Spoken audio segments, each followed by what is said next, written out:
Welcome back to Fishing with T-ravis. I recently upgraded to the BKC 10.5 foot Pro single pedal kayak from the BKC 9 foot paddle kayak I previously was using. And I wanted to give my first thoughts on features and on-water testing before doing a full review later on. So let's get to it. First of all, this is a $1,400 kayak, but compared to the usual $2,000+ kayaks that has similar features, it is quite inexpensive. As you can see, it comes pretty bare with the pedal drive, seat, and rudder needing to be assembled and installed, though they are included in the purchase along with a paddle, which is fantastic. It also has plenty of scupper holes for drainage. So, starting from the front, it has a hefty built-in handle for pulling and transporting the kayak.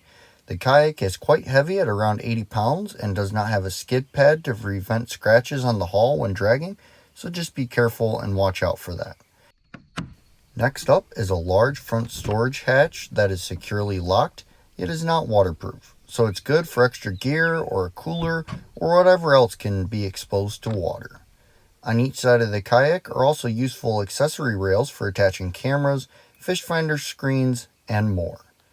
This kayak also comes with a propeller, flipper, or electric motor drive to power it. I went with the flipper drive, which is similar to Hobie's. It's great for shallow water and very easy to operate and pull in and out. It also takes up very little deck space, which for me is fantastic.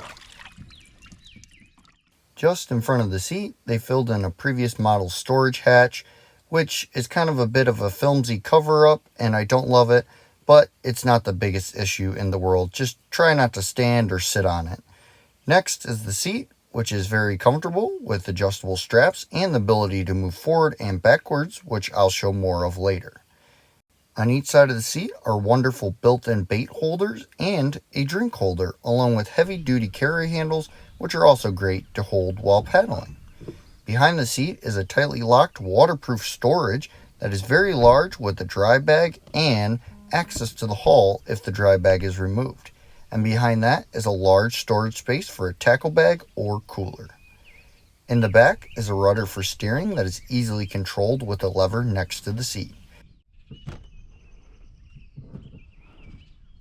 However, the system to pull it out of the water is quite difficult to use and could probably be improved on in future generations. And again, at the back are more built-in carrying handles, which are great for transport. So, now to the on-water testing. First of all, even me being 6 foot, there's plenty of space for your legs to lay, and extra space to lay a rod and even the paddle, despite there being a paddle holder on the side, which I just find it easier to lay in than use the paddle holder. It is also a very stable kayak, and it's very easy to stand up from the seat, even while holding a rod.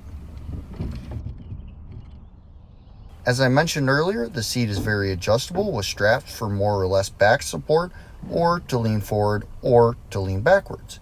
It also slides forward and backwards for various size paddlers. As for the storage hatches, they can be a bit difficult to reach if you're not super flexible, but once again, with the great balance of the kayak, it allows for plenty of maneuverability to access them.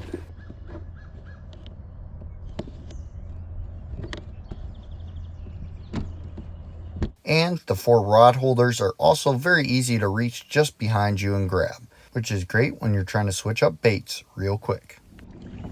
Now, onto the pedaling, which is very easy, with the pedals being adjustable forward and backwards and easily removable to clean them off or when moving over exposed sandbars.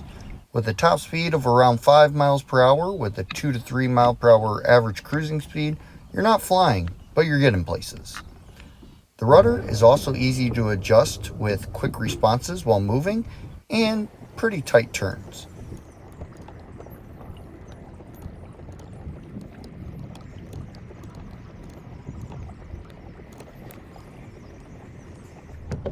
For extremely tight turns or rapid movements, the paddle is needed, yet it's quickly accessible. Overall, the hull cuts through the water well and has a great maneuverability for its width and length. For fishing, the bait holders are fantastic, and it is very easy to pedal while fishing or to stand and cast, which makes reeling in and catching fish a blast.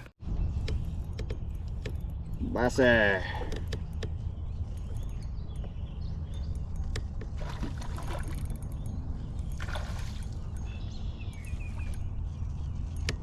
Come here, Basse.